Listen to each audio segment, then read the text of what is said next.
And Rick Springfield stopped pining for Jesse's Girl a long time ago, but the superstar singer and actor remains busier than ever. He just wrote his first novel, Magnificent Vibration, a story that blends sci-fi, spirituality, and sex. The pop culture icon dropped by the couch to talk about it. I'm the envy of both of my sisters right now, and I'm sure you've heard this once or twice because you were wallpapered on their bedroom. So it feels really great right now because I win, ladies. So thank you for that. Well, now let's talk about the book, Magnificent Vibration. It has a really interesting premise. So how did you decide on this for your first novel?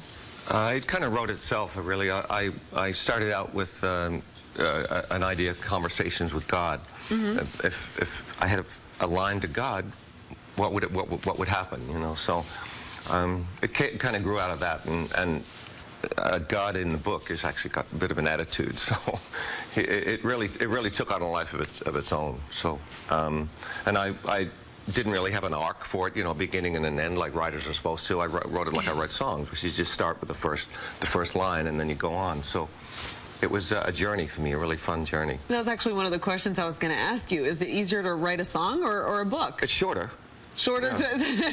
3 minutes, you know? Right. But the good thing with this is you don't have to rhyme, so. That's the perfect part, right? Well, now, the book is fiction, but did you sneak in any autobiographical accounts or details in here? Yeah, I mean, every character starts from a point of truth in me, and then it becomes its own character.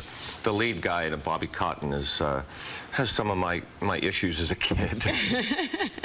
And a lot of them are sexual issues, but you know. Yeah, I was gonna say it is slightly raunchy, which is it's a-okay with me. But you know, did you get a lot of that out? Maybe God and sex is a great mix. That's right. Well, your mother wasn't too happy about it though, because your mom actually writes on the back of the book.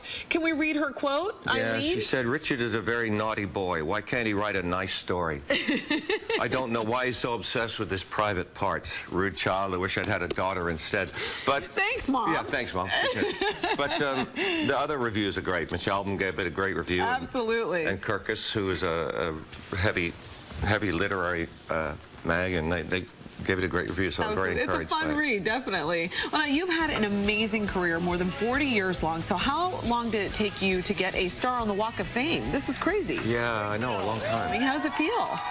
It's good. I mean, I was, you know, used to live just off of Hollywood Boulevard when I first moved here from Australia in 1971, and used to walk up and down the streets, Hollywood Boulevard, looking for the other Aussies like Rod Taylor and Errol Flynn and Joan Sutherland. So it's nice to, you know, be able to look up ladies' dresses now and not be arrested. That's a good way of looking at it. And you know, I loved seeing that video of you singing in the subway. It was almost like you did a guerrilla-style concert. But everybody from TMZ, all these other people were there, and you like sparked this whole movement now where people are going to the subways and singing. What made you think of that? Oh, it was just an idea from one of the guys at the record company, and he said, "Why don't we just go down and see what happens?" And so we did, and it was pretty amazing, actually. We had no idea what was going to happen. Right, the response has been awesome. We had people, you know, walk through crowds with their iPhones. Yeah. And people saying, "That guy sounds like Rick Springfield." The best was when the guy walks out of the subway and he goes, "Whoa," he saw you singing.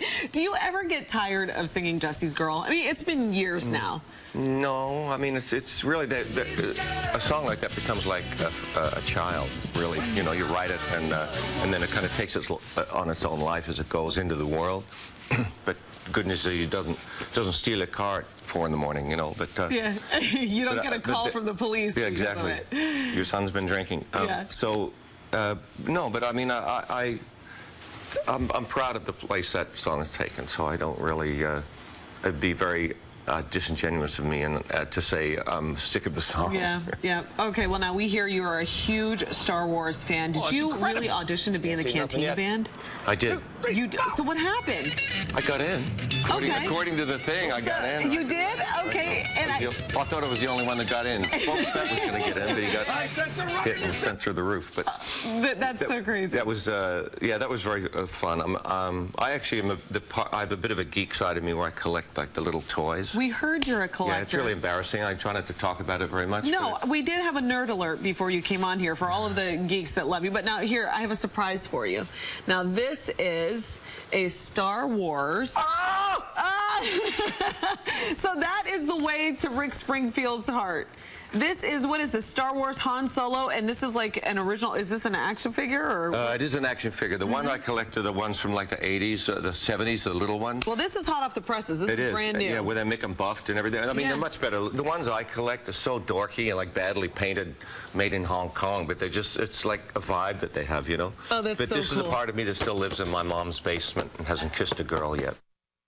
Well, join the club, Rick. He is so cute, yes, and I do have to say that there were lots of people lining up in the studio to meet Rick Springfield. But he was so nice. Super nice. Good, good, yeah, good. Great guy.